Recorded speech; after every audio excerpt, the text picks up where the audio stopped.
Chennai shopping mall కూకట్పల్లిలో ఇక్కడ హైదరాబాద్లో అయితే నేను ఫస్ట్ టైం షాపింగ్ చేశాను. సో ఇదొక ప్లాజా సెట్ అనమాట. బాటమ్ ఇలా ఇచ్చేసారు, మంచి ప్యాటర్న్ ఇచ్చారు.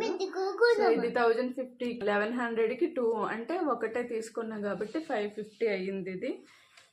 సో బాటమ్ ఇలా ఇచ్చేసారు అనమాట.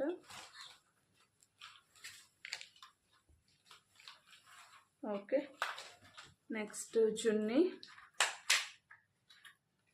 లైట్ షేడ్లో ఆఫీస్ వేర్ కనే తీసుకుంటే నేను ఆఫీస్ వేర్కి మోస్ట్లీ లైట్ కలర్సే ప్రిఫర్ చేస్తామట. ఈ షేడ్ తీసుకున్నా. మనకి షేడ్స్ ఇలాంటి ప్యాటర్న్స్ మనకు ఆన్లైన్లో దొరకవు ఫ్రెండ్స్. సో ఇది 1000కి 2 పీసెస్ ఇస్తారు అన్నమాట. 2 ప్లాజో సెట్స్ 500 పడ్డదంటే ఇప్పుడు ఆఫర్ నడుస్తుంది, Sankranti offer, new year offer and Sankranti offer. So మీకు కూడా నచ్చితే మీరు కూడా విజిట్ చేయండి. Thanks for watching. Bye bye.